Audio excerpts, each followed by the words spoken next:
Ирэх оноос 504 мянга гаруй ахмадын тэтгэврийг 100-аас 300 мянган төгрөгөөр нэмнэ. Тэнгэрт гадсан махны үн хизээ буух вэ?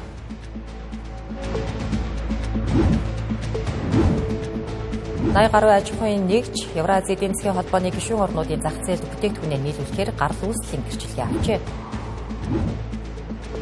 Шүлхий гараад 20 орчим хонож байгаа ч вакцины гэрээ хийгдээгүй үйлдвэрлэгдээд эртэл багадаа 1 сар хүлээхээр байна. Хүүхдийн тэтгэмжээ өгдөггүй хүмүүст тооцох хариуцлагыг чангатгаж алданг тооцох хуулийн төсөл яригдж байна. Оройн төргөө үзэгчдээ сая танилцуулсан болон бусад мэдээллийг энэ цагт та бүхэнд үзүүлэх болно. Тэнгэрлэгээс 7 мэдээллийн хөтөлбөр эхэлж байна.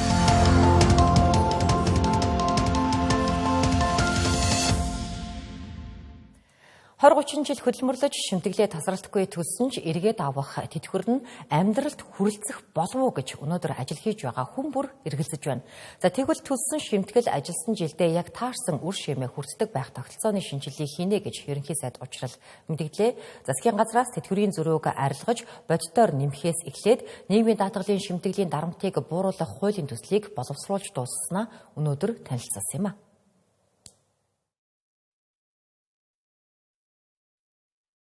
Өнөөдөр 30 жил ажиллаж өндөр шимтгэл төлсөн иргэн 10 жил ажилласан иргэнтэй бараг ижил хэмжээний тэтгэвэр авч байгаа. Тэгвэл шинэ тогтолцоогоор хэн хэдэн жил ямар хэмжээний шимтгэл төлсөн за яг түүнтэйгээ уялсан тэтгэвэр авдаг олон улсын жишг рүү шилжинэ гэж ерөнхий сайд мэдгдлээ. За нэг ясандаа олон жил төлсөн нь илүү тэтгэвэр авах юм байна. Жишээлбэл 25-аас дээш жил шимтгэл төлсөн жил тутамд олгодог цалингийн 1.5% нэмэгдлийг 2% болгон нэмэгдүүлэхээр хуулийн төсөл тусгажээ. Төлсөн шимтгэлийн хэмжээ хугацаанаас нь хамаарч бид тэтгэврийг тогтоох шинжилгээ хийж байна. Нэг өсөндөө бол 57 настайдаа эмэгтэй хүн одоо 60-таа би гарья гэд хүсээд гарнаа гэвэл хойшилсан жил болгоноор 4% нэмэгдүүлнэ тэтгэврийг нь бодохдоо. Жишээ нь 57-тоо биш 60 настайдаа тухайн хүн тэтгэврт гарвал 12% нэмэгдэж тэтгэвэр бодогдно гэсэн үг. Тэгэхээр хүн за 57-тоо гарах хэрэггүй байна. Би дахиад 3 жил ажиллавал миний тэтгэвэр 12% нэмэгдэж тооцогдох юм байна гэхээр илүү олон жил шимтгэл төлхийг нь дэмжиж өгнө гэж байна. Түүнчлэн засгийн газрын боловсруулсан энэ хууль батлагдчихвал эх оны эхнээс эхлэн 500 мянга гаруй ахмадын тэтгэвэр 100-аас 300 мянган төгрөгөөр нэмэгдэх юм байна. Зүүнд 1.2 их найт төгрөг шаардагдах нэ. Мөн тэтгэврт гарсан ч үргэлжлүүлэн ажиллаж улс орондоо баялаг бүтээж байгаа ахмад тастуудын цалингаас нийгмийн даатгалын шимтгэл судахгүй байхаар тусгажээ. За цаашлбал хичээлийнхаа хажуугаар ажил хийж байгаа оюутнуудыг ч нийгмийн даатгалын шимтгэлээс чөлөөлөх нь зөв гэж үзжээ. 15-аас 22 насны оюутан залуучуудыг нийгэм даатгалын шимтгэлээр төлөхгүй байх сонголтыг өгч байгаа. Оюутан гэж байгаа шүү. 20 настай Абубакир уурхаад ажиллаж байвал та харин төлнө шүү гэж. Яг тэгэхээр би одоо ажлын ачаал нагруус аваад эхэлж гисэн би тэтгэврийн насаа явуулах ёстой учраас яг үйлдвэрлэл дээр ажиллаж байгаа одоо залуучуудаа бол ер нь төлөх нь зөв байна. Таны нийгмийн хамгаалалт дороотно. Оюутан залуучууд маань сурахын хажуугаар хөдөлмөрлөх юм бол нийгэм даатгалын шимтгэлээр би төлөөд яах юм бэ? Аггүй бол би визэнд ороход надад хэрэгтэй учраас би төлнө гэдэг сонголтыг үлдээж байгаа. За мөн жил ирэх тусам нийгмийн даатгалын шимтгэл төлөх сонирхолтой иргэд буурч байгаа учраас за нийгмийн даатгалын шимтгэл төлөгчдийг нэмэгдүүлэх хөшүүргийгч мөн хийж өгч байгааг засгийн газар мэдгдлээ. Албан бус хөдөлмөр эрхэлж байгаа хүмүүс олон жил шимтгэл төлөвлөл өндөр тэтгэвэр тогтоолгоно гэх энэ сэтэлжүүлж яваад эхлэхээр албан бус хөдөлмөр эрхлэгч нар нийгмийн даатгалын шимтгэлээр төлөөгүй яваад байсан бол хэрвээ төлөе гэж хүсээд төлж эхлэх юм бол шимтгэлийг 24 хүртэлх сар 50% хөгжүүлж байгаа гэсэн. Ингээд нэгэнт олон жил төлөвлөх сэтэл нь байгаа учраас үүнд нь бид нар ийм хөшүүрэг одоо бас хийж өгж байгаагаараа ингээ онцлогтой гэсэн үг. За тэгээ ингээд цааны газар, кофе шоп, талах цэг, хүсчин гэдэг юу гэдгийг бичил бизнесийнхэн бол одоо 3 одоо хүнээ одоо ажилтнаа шимтгэлээс чөлөөлүүлээд явах ийм боломж бол байна. За энэ мэд нийгмийн даатгалын шимтгэлийн хөнгөлөлт чөлөөлөл тэтгэвэр нэмэх зэрэг асуудлуудын цаана 2 их найт гаруй төгрөгийн төсвийн асуудал яригдж байна. За засгийн газар зөвхөн өнөөдрийн ахмадуудын орлогыг нэмээ зогсохгүй, за маргааш тэтгэврт гарах залууст шимтгэлээ шударгаар төлбөл зэрэгэд баталгаатай амьдран гэх итгэлийг өгөхийг зорж байгаа гэлээ. За удахгүй энэ бүх агуулгыг багтаасан хуулийн төсөл улсын хурлаар хэлэлцэгдэнэ.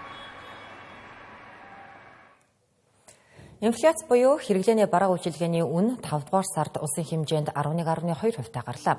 Ингэснээр 2 дахь сардаа дараалан 2 оронтой тоонд хадгалагдаж иргэдийн худалдан авах чадварт дарамт болсоор байгаа юм.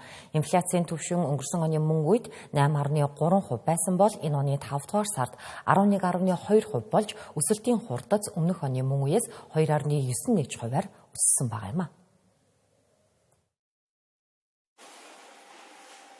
Улсын хэмжээнд инфляц өсөхөд бензин, түлшнээс бусад импортын барааны үн 16.5%, мах, хатуу түлшнээс бусад дотоодын барааны үн 34.5% тус нөлөөлсөн байгаа юм. 5 дугаар сард махан бүтээгдэхүүний бүлгийн үн өмнөх оны мөн үеэс 46.7%-аар өсөхөд үхрийн махны үн 54.6%-аар, хойно ямааны махны үн 53.4%-аар тус өссөн нь гол нь нөлөөлжээ. Талах, гурил, будааны бүлгийн үн өмнөх оны мөн үеэс 9.4%-аар өсөхөд гурил болон бусад төстэй бүтээгдэхүүний үн 10.6%-аар, гомингийн үн 30.4%-аар тус өссөн нь голлон нөлөөлсөн байна. Инфляц 2026 оны 5 дугаар сард бүх аймагт өмнөх оны мөн үеэс 7.5-аас 19.3%-аар өссөн байна. Хэрэглээний бараа үйлчилгээний үн Сүхбаатар аймагт 7.5%-аар өссөн нь хамгийн бага, Тэлэнг аймагт 19.3%-аар өссөн нь хамгийн өндөр байна. Төв банкнаас инфляцийг дундаж хугацаанд 6 нэмэх хасах 2% интервалд барихаар зорж байгаа ч иймхүү 2 оронтой тоонд шилжсэн нь мөнгөний бодлогыг цаашид чангаруулах эсвэл үнийг тогтворжуулах нэмэлт зохицуулалт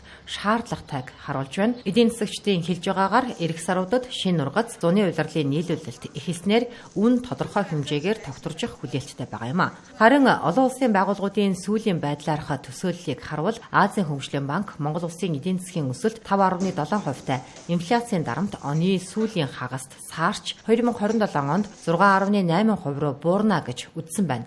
Тэгвэл олон улсын валютын сан Монгол улсын дотоодын нийт бүтээгдэхүүнийг 5.3% өсөлттэй, харин хэрэглээний үнийн өсөлтийг 7.4% орчимд тогтворжно гэж үзсэн бол Дэлхийн банкны хувьд 2026 онд уулуурхай хөдөө аж ахуйн салбар тогтворцсноор инфляц буурах хандлагатай. Гэхдээ төсвийн зарцуулалт нэмэгдсэн нь дотоод эрсдэл үүсгэж болзошгүйг анхааруулжээ. Иймхүү олон улсын байгууллагуудын зүгээс Монгол улсын дотоод төсвийн зардал, хөрөнгө оруулалт өндөр байгаа нь зах зээл дэх мөнгөний нийлүүлэлтийг нэмэгдүүлж инфляцийг хүлээлтээс давуулах үндсэн эрсдэл гэж тодорхойлж байна. Инфляцийн өсөлтөд хамгийн өндөр нөлөөллийг үзүүлдэг махны үн хизээ буух вэ гэдэг асуулт бидэнд байна. За ерөнхий сайд учруулан махны үнийг буулгах, тогтворжуулах чиглэл өвч цаашлаад энэ асуудалд хотын даргыг хүртэл огцруулсан. Үүнээс хойш 25 хоногийн хугацаа өнгөрсөн ч махны үн буугаагүй, харин ч өссөөр байгааг иргэд болон худалдаа эрхлэгчид хэлж байгаа юм. Үхрийн мах 1 кг 39,500-д хүрсэн байгаа бол хоньны мах 23-аас 27 мянган төгрөгийн үнэтэй байна. Тухайлбал таван бүлтэй цэдэнгийг сард 700 мянган төгрөгийг махандаа зарцуулж байна гэлээ. Сарын цалингийнхаа 50%-ийг махандаа зарцуулж байгаа учраас махны хэрэглээгээ багасгаж байгаагаа учирлаж байлаа. Түүнчлэн махны үн тэнгэрт хадаж иргэд их хэмжээгээр авч чадахгүй жижиглэнгээр буюу 2-5 кг-аар л махаа авч байна. Нөгөөтэйгүр зах худалдааны төвүүдээр мах авч хүч хүрэхгүй байгаа иргэд шулсан яс гэдэс дотор хоньны толгой зэргийг авах нь нэмэгдэжээ. Үүнийгээ дагаад хоньны гэдэс дотор 33-аас 35 мянган төгрөг, үхрийн гүзээ 1 кг нь 20 мянгаыг давжээ.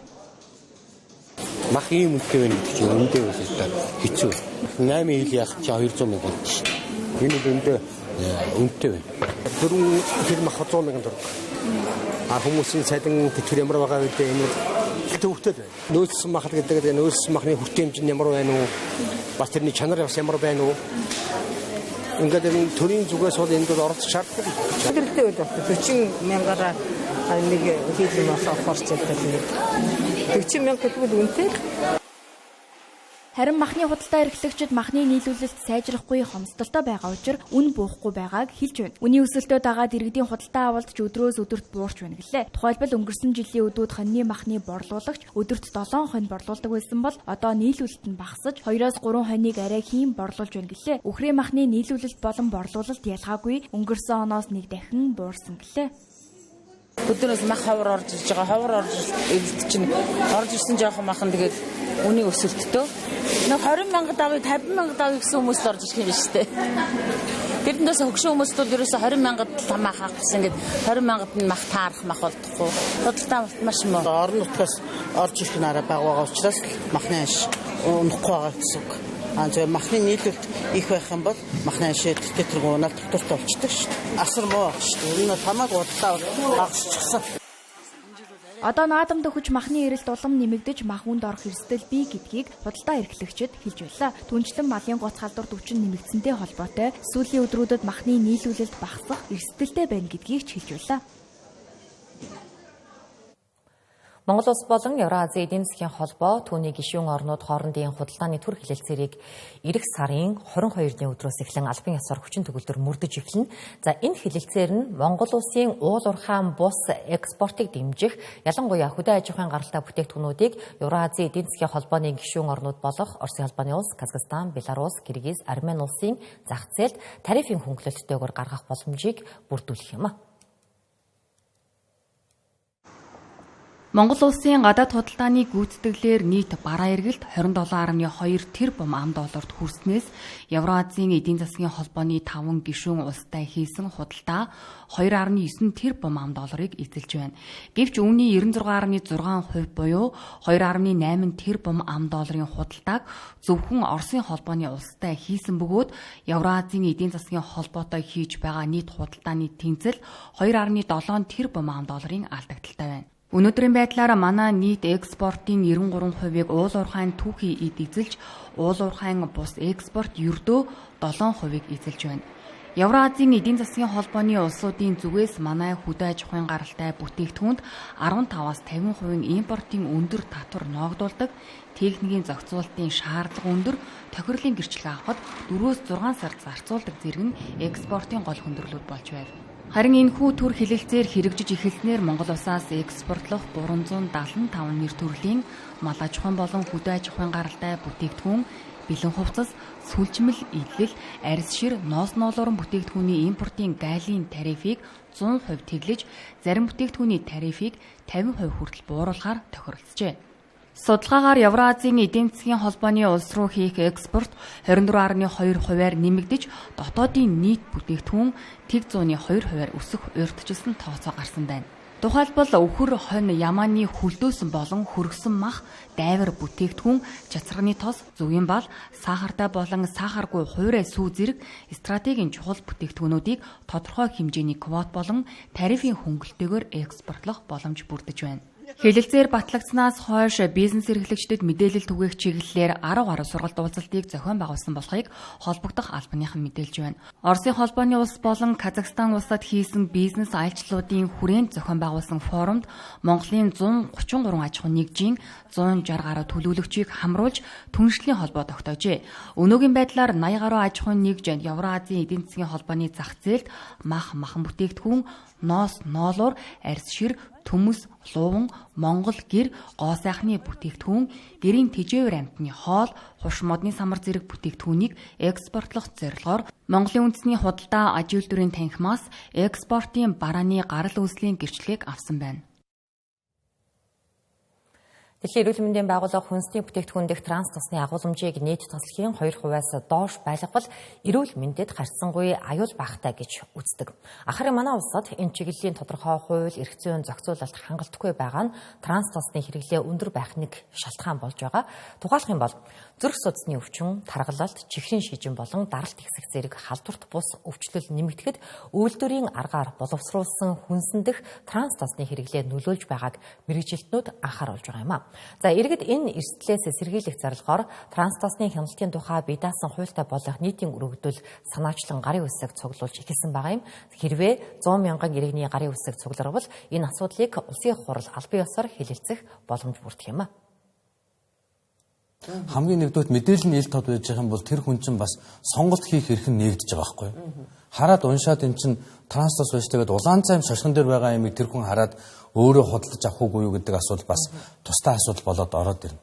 За дараа нь болохоор бид нар бас татварыг жоохон нэмж өгч байгаа юм. Тэгээ онцгой жоохон татвар тай болгоно. За тэгээ нөгөө ариг тамхи гэдэг шиг онцгой татвартай болгоё гэж байгаа. Тэр онцгой татвартай болчих юм бол тэр чинь илүү үнэтэй болоод эхлэх юм бол цэвэр цэцгийн тостой өрсөлдөх хэрэг гарна. Цэвэр цэцгийн тостой өрсөлдөхэд бол мэдээж хэрэг ямар ч хүн одоо транс тостой харьцуулахад бол цэвэр цэцгийн тосыг авч хэрэглэнэ шүү дээ. Дэлхийн эрүүл мэндийн байгууллага транс тосыг хүний эрүүл мэндэд өндөр эрсдэлтэй хүнсний найрлагад тооцож хэрэглээг нь хязгаарлахыг улс орнуудад зөвлөдөг. Гэвч Монгол улсад хүнсний бүтээгдэхүүний шашигжуулалт тодорхой бус импорт болон дотоодын бүтээгдэхүүнд тавих хяналт сул хэвээр байгаа нь иргэдийн эрүүл мэндэд бодит эрсдэл дагуулж байгааг мэргэжлүүд онцолж байна. Транс тос нь ихэвчлэн 70 хэлбэрээр бүтээгдэхүүнд ордог тул иргэдийн өдөр тутмын хэрэглээнд хяналтгүй нэвтрэх, энгийн иргэд ялгаж чадхааргүй хэмжээний нуугдмал байгаа учраас хууршлах шаардлага бий гэлээ. Одоо зүрх судасны өвчин ихсээд байна гэж байгаа. Үнэхээр транс тоснос байх магадлал айгүй өндөр. Дэлхийн эрүүл мэндийн дэлхийн олон улсууд ерөөсөө энэс болоод ихэлсэн анх зүрх судасны өвчлөл ихсээд байгаа нь энэ шалтгаан нь юу вэ гэж ингэж үзсэн чинь транс тос гараад ирсэн байхгүй. Тэнгуул транс тос 20-од ихэлсэн чинь нөгөө өвчин буураад ихэлсэн. Бүр судалгаа байна. Транс тос нь үйлдвэрийн аргаар боловсруулсан хүнсэнд ялангуяа хатаасан маргарин болон дахин ашигласан тосонд ихээр агуулгадаг нь хүний биед сөрөг нөлөө үзүүлж байна гэж мэргэжлүүд анхааруулж байна. Дэлхийн улс орнууд транс тосны хэрэглээг хязгаарлах, бүрэн хориглох бодлого хэрэгжүүлж байна. Тухайлбал Америкийн нэгдсэн улс, Канада, Сингапур, Аргентин зэрэг улс нь транс тосыг тодорхой хэмжээнд хориглоод байна. Иймээс транс тосыг ил тод тэмдэглэх, хяналт зохицуултыг чангалах шаардлагатай гэж мэргэжлүүд үзэж байна. Саатник хэв шинжийн шүлгийн өвчин Монгол улсад анх удаа бүртгэгдснээс хойш 19 хоног өнгөрчээ. Одоогоор Баян Улгийн Ховд аймгийн 4 суманд тархаж нөхцөл байдал хүндэрч эхэлсэн байгаа юм. Мөн тухайн 2 аймгийн нийт сумдын 70% нь эрсдэлтэй бүсэд хамаарч байгаа юм а. Гэтэл одоо хүртэл вакцин авах гэрээгээ албан ёсоор хийгээгүй судалгааны шатанд явж байгаа гэдгийг холбогдох албанаас мэдээллээ. Шинэ хэв шинжийн шүлгийн өвчин илэрсэн Баян Улгийн Ховд аймагт нийт 1400 толгой малыг устгалд оруулжээ. Хууль журмын дагуу устгалд оруулсан малын 90% дүнг малчтад нөхөн олгор олгох тухай шадар сайд мэдээлсэн. Гэхдээ энэ шийдвэр нь аймаг сумдад алгажиж ирээгүй. Үүнтэй холбоотой малчид шүлгийн илэрсэн тохиолдолд нуух, өөрсдөө дур мэдэн цагаан тариа тарин эсвэл нүг зэргээр тохиолдлын тоог улам нэмэгдүүлж байна гэдгийг аймгийн шуурхай штабын албатаас илэрхийллээ. Тухайлбал Ховд аймгийн Уянж болон Булган суманд шүлгийн өвчин тархаж одоогоор нийт 728 толгой мал илэрснээс одоогийн байдлаар 494-ийг нь устгалд оруулжээ. Үлдсэн малыг устгалд оруулахад малчдын эсэргүүцэл тулгамдж байна гэлээ. Нөгөө төвөр Ховд аймгийн Мянгад сумаас хөдрийн тээвэрлэлтийг тодорхойгүй хугацаагаар зогсоожээ. Цаашлаад шүлгийн өвчин удаан үргэлжилбэл тус аймгийн бомбт болон уул уурхайн ажиллагаанууд зогсох эрсдэлтэй байгааг аймгийн төлөөлөл хэлж байлаа. Цаашдаа гарах юм бол санхүүгийн хувьд бол маш хүндрэлтэй зүйл гарах нь. Хоёрдугаар тийм улсын онцгой хүмүүсээс тодорхой нөхөн төлбөрийг бол өгнө гэж зарлагдсан байгаа. За хэдийн хэмжээний нөхөн төлбөр байх юм. Хоёрдугаар хэдийн хэмжээний малыг устгалд оруулах ингээд нэлээд олон асуудлууд байж. За үүнтэй холбогдоод аймгийн бас эдийн засгт бол тодорхой нөлөөллүүд бол мэдээж гаргалгүй явах уу.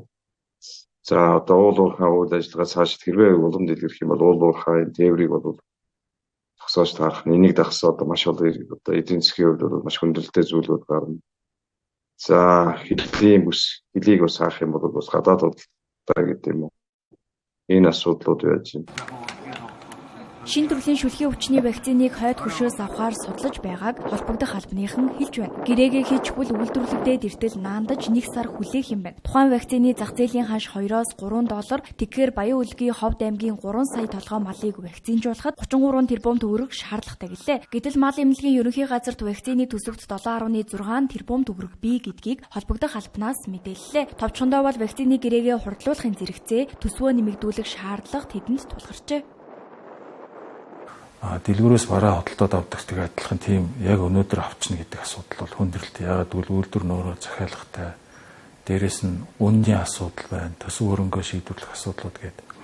Тодорхой хэмжээний төсөв батлагдсан байна л да. Билэгтэй энэ сүүлийн вакцин маань одоо урд бидний авч ашиглаж байсан вакцинаас өөр хэвшлэх, дээрээс нь үнийн хувьд зөрөөтэй ялгаа тийм асуудлууд гардаг юм байна. Тэгэхээр бас яг одоо энэ бид нар 6 сартаа багтаагаад авчихыг төлөвлөөл явж байна. За энэ маань одоо нөгөө биднээс хамаарахгүй нөхцөл байдлууд гараад байгаа учраас яг хугацааг бол тодорхой өнөөдөр маргааш гэж хэлэхэд бол хүндрэлтэй байна. Мал эмнэлгийн ерөнхий газраас аймагуудад ариутгалын бодисыг өнгөрсөн оноос эхлэн өгөхгүй зогсоосон байжээ. Үүнтэй холбоотой шүлгийн өвчний голомт болон зэрэгэлдээ аймаг сумдад ариутгалын бодисын хүрэлцээ дутагдaltaй байгааг холбогдох их сурвалжууд хэлж байлаа.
Үзэгч та Тэнгэр телевизийн 7 мэдээллийн хөтөлбөрийг үзэж байна.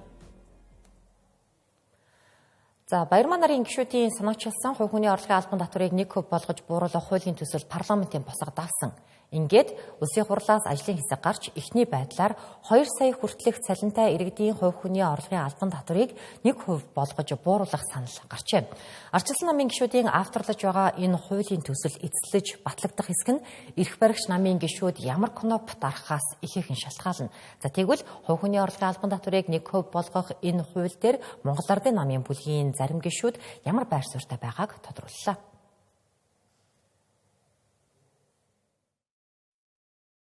Хуулийн төслийг санаачлагч улсын хурлын гишүүн Баярмаагийн мэдээснээр ажлын хэсэг цалингийн орлогыг бүхэлд нь 1% болгох саналыг дэмжээгүйч дунд орлоготой иргэдийн татварыг бодитоор бууруулах дундын хувилбар дээр тохирсон байна.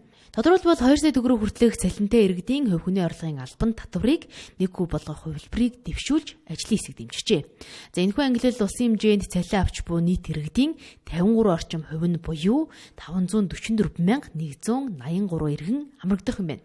Хэрвээ энэ хууль батлагдвал иргэдийн гар дээр ирдэг мөнгө бодитоор нэмэгдэнэ. За жишээлбэл одоо 2 сая төгрөгийн цалинтай иргэн сар бүр хувь хүний орлогын албан татварт 200,000 төгрөгийг төлөлгөө. За тэгвэл шинэ хуулиар ердөө 12,000 төгрөгийг төлнө. За харин 5 сая төгрөгийн цалинтай иргэн сар бүр 500,000 төгрөг төлж байгаа бол за шинэ хуулиар 312,000 төгрөг төлнө. За засгийн газар болоо туйл санаачлагч нарын тогтсон энэхүү дундын хувилбар дээр гишүүд янз бүрийн байр суурьтай байна. Энэ анх орж ирэхдээ нөгөө бүхэл орлоготой 7 төрлийн хүн амын орлогын албан татвар бүгдээрэнд 1% байхаар орж ирж байгаа. Тэгэхээр анханасаа бол байр суурь бол зөвхөн цалин хөдөлмөрт байх ёстой. Хөдөлмөрийн хөлсөн дээр энэ тооцогдох ёстой гэсэн байр суурьтай байсан. Тэгэхээр ажлын хэсэг төр бол тэрүүгээр орж ирж байгаа шиг байлээ. Энэ дээр 2 сая хүртэл гэж кап авчихсан. Би энийг бас илүү нөгөө медиан буюу голч цалин дундаж цалин гарах юм бол 2.4-өөс 2.5 саягаа. Тэгэхээр тэр хүртэл байгаад 1%-аар байх юм бол илүү бас олон хүнд хүрэх одоо олон хөдөлмөр эрхэлж байгаа хүнд хүрэх шийдвэр болох нь гэж харсан. Хувь хүний орлогын албан татвар дотор ганцхан цалингийн орлого биш байгаа. Задлаад үзэх юм бол 10 хэдэн төрлийн татварууд байна.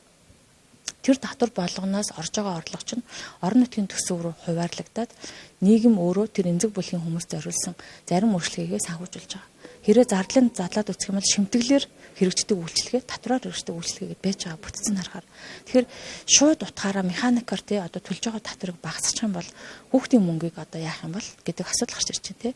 За тэтгэврийн одоо сангаас буюу нийгмийн даатгалын шимтгэл төлөх сангаас эрх үүсээгүй хүмүүс буюу халамжийн тэтгэвэр авагч нар яах вэ гэдэг асуудал гарч ирнэ. 796 дээр бол тэг байгуул тэрнээс дээш 2 сар хүртэлхтэр бол 1% болох чиглэлээр бол ерөнхийдөө бол ажлын хэсгээр бол одоо саналууд бол нэгдсэн байна гэж ойлгосон. Үүнийг бол бүрэн дэмжиж байгаа. Тэгэхээр 2 сая төгрөгийн орлого гэдэг бол өнөөдрийн одоо манай хөлбөмбөгийн үндэсний дундаж хэмжээ бол нэг тийм 2.7 сая орчим байгаа шүү дээ. Энтэй уягдуулах юм бол дунджаас доогорох одоо тийм цалин үүсэх юм байна. Тэгэхээр энэ дунджаас доогорох цалин үүсэлээр саяны одоо бас прогрессив одоо татварын одоо шатлалын хэлбэр үйлчилж байгаа учраас үүнийг бол би бол дэмжиж байгаа. Хуулийн төсөл санаачлагчдын зүгээс парламентын гишүүдийг татвар төлөгчдийнхөө төлөө энэ хуулийг дэмжихийг шахаж байгаа бол эрх хөрөгч намаас янз бүрийн болгоомжлууд гарч байна. Энэ Баасан гарагийн улсын хурлын чуулганаар энэ хуулийн төслийн анхны хэлэлцүүлгийг хийх үеэр энэ хууль цаашид хэрхэн өөрчлөгдөх, мөн улсын хурлаас дэмжлэг авах хэсэг нь чуулганы уур амьсгал, гишүүдийн хэлж байгаа үг гаргаж байгаа саналаас нь тодорхой болгогцээ. Сүүлийн 10 жилийн турш дулааны үнийг нэмэлгүй царцаасны улмаас 60 м квадрат талбайтай айлаас сард ердөө 30,000 төгрөгийг төлж байгаа юм. Харин нөгөө талд нийт дулааны сугам шүлжээний 54.5% нь насжилт дуусч хоногт дунджаар 2 гэмтэл гардаг нөхцөл байдал үүсчээ. За хэрэглэгчдийг өвлийн хүйтэнд хөлдөх эрсдлээс хамгаалж тасралтгүй найдвартай дулаанаар хангахын тулд тарифыг нэмэхээс өөр сонголтгүй болсныг салбарынхан анхааруулж байна.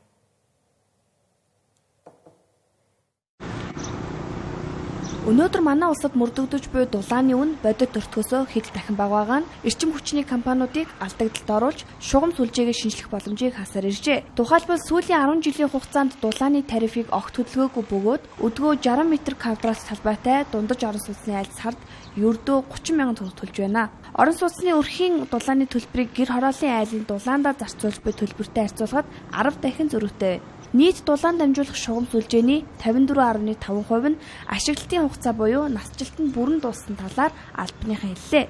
100 дамсан элэгдэлтэй эдгээр шугамнуудаас шалтгаалж хоногт дунджаар 2 удаагийн гэмтэл гардаг байна. 100 жил болж иж өмнөх чугмаас солиод байх нь шүү дээ. Нэг хувиас солиод байх. Тэгэхээр бид нөгөө юм хэрэглэгчдийнхээ дулааны эрчим хүчээр тасалбаргүй найдвартай хангах гэдэг энэ үйл ажиллагаа маань магадгүй 5-10 жилийн дараа эрсдэлд орох хүндрэлтэй байгаа. Өнгөрсөн 2025-аас 26 оны халаалтын үйлдэл нийтдээ 673 гэмтлийг бид нэр засварлаа. Хоногт 2 гэмтэл зайлшгүй шугам сүлжээний насжилтаас шалтгаалж орон сууцны бариулыг халаалт хаагдаж байна. Тэгэхээр энэ дээр зайлшгүй хэрэглэгчийн тарифыг нэмжиж энэ асуудал шийдэгдэнэ. Орон сууц нийтийн аж ахуйн удирдах газрын ус дулаанаар хангадаг 167 мянга гаруй айл өрхийн 15-аас 20% нь огт ус дулааны төлбөрөөр төлдөг байна. Гэвч төлбөрийн асуудалтай тэдгээр айлуудыг дулааны тусгайлан хаах боломж манай улсын хувьд төдийлөн байдаггүй. Учир нь орон сууцны дулааны систем нь нэгдсэн урсгалтай тул нэг айлыг хэсэгчлэн хаах техникийн боломж байдаггүй. Тухайн байраар нь эсвэл тухайн харалтай айлын босоо стикер нь хаана үгэхээс биш зөвхөн нэг айлыг хаах одоо техник технологийн дэвшил одоохондоо манайд байхгүй байгаа тийм учраас нэг айлын асуудлаас болж бусад айл өрхийн эрх асуудлыг хөндөхгүй учраас бид нар бол дулааны эрчим хүчний таслалт бол хийхдэггүй болж байгаа. Манай улсын хувьд 2019 оноос хойш дулааны үнийг нэмээгүй. Учир нь үйлдвэрлэсэн дулаанаа өрхүүдэд борлуулахдаа 50% алдагдал хүлээж байна. Тиймээс цаашид дулааны үнийг үе шаттай нэмэхгүй бол эх жилүүдэд өр төлбөр 5 их 80-д хүрэх эрсдэлтэй байгааг салбарынхан хэлж байна. Тиймээс айл өрхүүдийн дулааны төлбөрийг 100%-аар, аж ахуйн нэгжүүдийн дулааныг 70%-аар нэмэгдүүлэх шаардлага тулгарсан болохыг холбогдох албаныхан илэрхийллээ. Дотоод орчны агаар гадаахаас 2-5 дахин бохирдолтой байдаг гэх судалгаа бий. За энэ судалгаанаас үндэслээд энэ оны 3 дугаар сард дотоод агаарын стандартыг шинжилэн баталсан. Гэсэн ч сургууль цэцэрлэг, зах худалдааны төв зэрэг олон хүн цугладаг газруудад агаар жуулалт муу удаан хугацаанд байхад эрүүл мэндэд сөрөг нөлөө үзүүлсээр байгаа юм. 6 сард Хүн хоногийн 24 цагийн 70 гаруй хувийг тасалгаатай орчинд өнгөрүүлдэг. Гэтэл манай улсад дотоод агаар сэлгэлт маш муу байдаг. Жишээлбэл Гранд Плаза худалдааны төв барилгынхаа агааржуултыг гадна агаараар сэлгэх байдлаар шийджээ. Өөрөөр хэлбэл тусгай агааржуултын систем байхгүй гэсэн үг. Тийм учраас зундаа халуун бөгчим, өвөлдөө хүйтэн учир үйл ажиллагаа эрхлэх, ажиллаа хийхэд хүндрэлтэй байдаг хэмээн худалдаа эрхлэгчид хэлж байна. Энэ асуудал ихэнх худалдааны төвүүдэд тулгамддаг учраас үйлчлүүлж буй иргэдэд ч тухгүй байдгийг илэрхийлж байлаа. Агааржуулт маш муутай, айгүй бөхчөн байдаг. Толгой маш их өвддөг. Мэдээж ингээл өдөржингөө сухаар арайхан тийш ингээл хавгнаад эхэлж байгаа байхгүй. Амар бөхчөнтэй. Ер нь бол тулгамдсан шүү дээ. Толгой өвдөн гарч агаар амьсгална, халууцна. Өөрсдөө дасаг өөрсдөө кондишнер тавиул тавьтнээс гарант бол ямар ч тийм кондишн тавих боломжгүй гэсэн. Зундаа айгүй бөхчм өвөл хүүтэн байдаг байхгүй юу? Толгой тарих угаасаа нэлээд амар өвдөх тий. Тэг нэг орж ирж байгаа хүмүүс ч гэсэн угаасаа амар бөхчм байна, юм байна гэж жоохон үйлчлүүлж байгаа хүмүүс ч гэсэн жоохон тухгүй байдаг агаараа. Тэгээ ерөөсөө угаас цаанаас шийдэж өгөхгүй л ингээ олон жил болж шүү дээ. Хүүхдтэйгээ хамт ингээ тэрэгэн дээр түрээд дэлгүүр хийсмэр ч юм уу санагдахаар амар бөхчм болохоор хүүхдэд дагуулж орохоор агаарлаж чадахгүй айгүй бөхчм. Айгүй бөхчөн санагддаг. Тэгээд юм кондишнтэй бол зүгээр хайрын газрууд ялангуяа том маалууд. Дотоод агаарын стандарт сургууль цэцэрлэгтэж мөрдөгдөхгүй байгааг нийгмийн эрүүл мэндийн үндэсний төвөөс хэлж байна. Тухайлбал нийслэлийн хэмжээнд 16 сургууль цэцэрлэгт хяналт шалгалт явуулахад хүүхэд удаан хугацаагаар суухад толгой өвдөх зэрэгээр эрүүл мэндэд сөрөг нөлөө үзүүлж байгааг тогтоожээ. Үүнд анги танхимын хүрэлцээнээс үүдэлтэй хүүхэд дүүргэлдэж нөлөөлж байгаа. Судалгаагаар хичээлийн танхимд нүүрс хүчлэнхийн стандартын хэмжээнээс 2-3 дахин өндөр байгаа нь нотлогджээ. Сургууль цэцэрлэгүүдэд бол агаарын чанарын стандартын шаардлагыг хангасан нөхцөл бол одоохондоо байхгүй. Ялангуяа агааржуулалтын системээс үүдэлтэй зүйлүүд бол тоос цоосонцор гэдэг ч юм уу гадны орчны агаартай холбоотой хүүхдийн одоо 1 м квадратах нягтралтай холбоотой тийм ээ нүүрс төрөгчийн давхар эслийн агуулмж анги танхим дотор хичээлийн цагуудад стандартаас давсан үзүүлэлтүүд бол ажиглаж байна. Агаарын чанарыг тусгай мэдрэгчээр хэмжих, гаднаас орж иж байгаа агаарын тоосон цэрийг шүүх, агаар сэлгэх синс эсвэл кондишнтэй байх зэргээр бүх үзүүлэлтийг шинэ стандартад нарийн тусгасан. Гэтэл энэ стандарт бодит байдал дээр хэрэгжихгүй байгааг иргэд болон салбарын мэргэжилтнүүд хэлж байгаа юм а. Тасалгааны агаарын чанар муу байх нь амьсгалын замын өвчлөл болон харшил үүсгэдэг. Тийм ч учраас хэрэгждэггүй стандартыг мөрдүүлэх, түүнд хяналт тавьж, зохих газарт нь шаардлага тавьж, үр дүнг нь нэгтгэх болох нь чухал байна. Гэр бүл салж гэрлэлтэд цуцлуулсны дараа хамгийн том хохирогч нь хүүхэд болж үлддэг гэдэгтээ хинч маргахгүй хаа. Манай улсад шүүхээс тогтоосон хүүхдийн тэтгэмжийн хугацаанд өгдөггүй, бүр санаатайгаар бултаж орлогоо нуудаг, хариуцлагагүй эцэг эхчүүдээс тооцох бодит хариуцлага өнөөдрийн хүртэл алга байгаа юм а. Иймд хүүхдийнхээ тэтгэмжийг өгөхгүй бол хугацаа хэтрүүлсэн хоног тутамд алданг тооцож, бүр улсын хилээр гарах, зорчих эрхийг нь хязгаарлах зэрэг саналууд хууль тогтоогчид, хуульч, өмгөөлөгчдийн зүгээс гарч байна.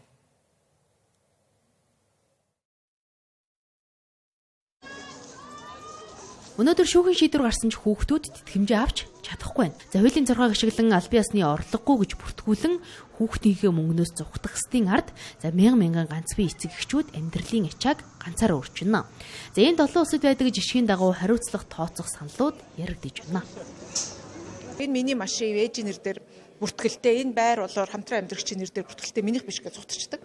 Тэгэхээр энэ нөгөө нэг шүүхийн шийдвэр гүйцэтгэлээс зугтдаг механизмыг одоо бид нар зогсоох хэрэгтэй байгаа. Тэгээ энэ хуулийн дээр ч гэсэн шүүхийн шийдвэр гарахаас өмнө хөрөнгөө бусдад те шилжүүлж байгаа хууль бусаар те энэ асуудлыг тасан зогсоо. Нэгдүгээр, хоёрдугаар хүүхдийн тэтгэлгээ төлөх инсент санхүүгийн нөгөө нэг хөшүүргээ өгөх хэрэгтэй. Төлөхгүй байх юм бол өдөр тутам алдан тооцдог болъё. Та өнөөдөр төлөх юм бол 700 мянган төгрөг төлөхөөр байна. Төлөхгүй ингээл яваад байх юм бол сарын эцэс 800 мянга, 900 мянга сая болохоор байна гэдэг энэ хөшүүргийг оруулж өгч байгаа. Мэдээллийн ил болгох, мэдээлэл болохоос гадна зарим одоо чинь эрхийн бол хязгаарлах, тол зорчих эрхийг ч гэдэг юм уу тийм ээ. Иймэрхүү зүйлүүд байж болно гэж бодож байгаа.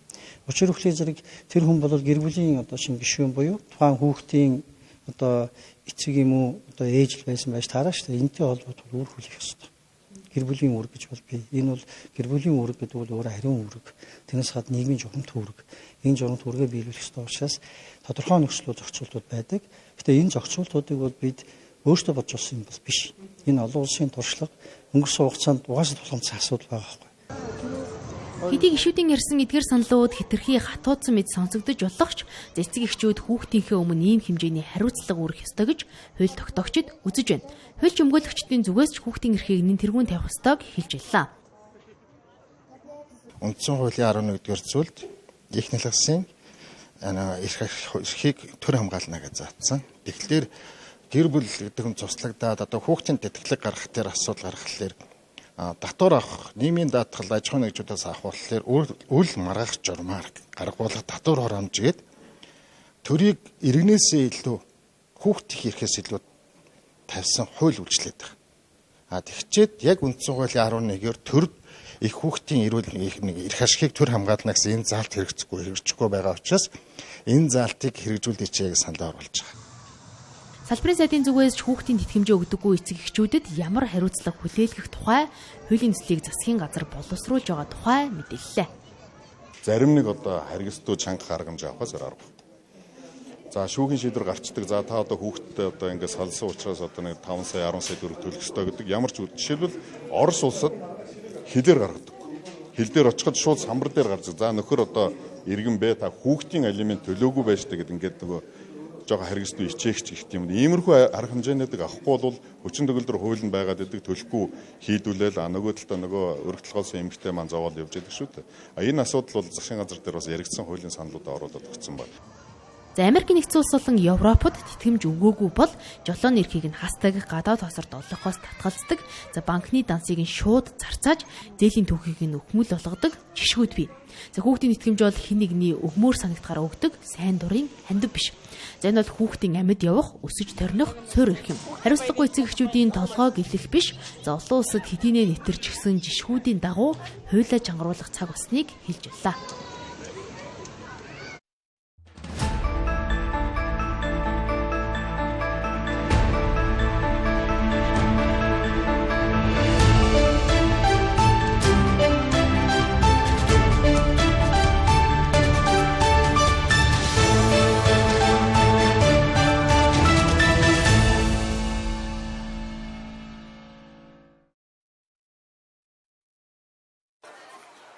Майами Бич хотын комиссар Моника Матео Салинасын санаачлагаар зохион байгуулагдсан дэлхийн аврах шалгаруулах тэмцээний наалт солилцох өдөрлөгт бүх насны хөл бөмбөгийн фэнүүд хүрэн цугларлаа. Цуглуулагчид өөрсдийн элэгцэн цамгууд болон зузаан боолтой наалтуудаа барин ирж Месси, Роналдо, Мбаппе зэрэг домог тоглогчид болон ховор картуудыг олохын тулд халуун яриа өрнүүлж наймаалцаж байлаа. Сүүлийн жилүүдэд дижитал ертөнцид давмгаалах болсон ч энэхүү гар дээрээс наалт солилцох уламжлалт нь амьд харилцаа нийгмэл байдлыг үүсгдэг учраас үн цэнтэй хэвээр байгаа юм. 6 дугаар сарын 11-нд Мексикт албан ёсоор нийлдэхийг дэлхийн хамгийн том хөл бөмбөгийн баярын өмнө энэхүү наалтны давлгаа хотын өнцөг болон бүрийг байлдан дагуулж байна.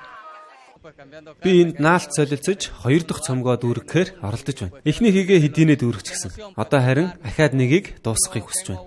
Цомгоо дүүргэх тэр мэдрэмж үнэхээр сэтгэл хөдлөхөн байдаг. Манай хүүхдүүд надад Криштиано Роналдо байна, надад Месси байна гэж хашгиралдаж бүгд өөр өөрийн дуртай тоглогчоо авахыг хүсдэг.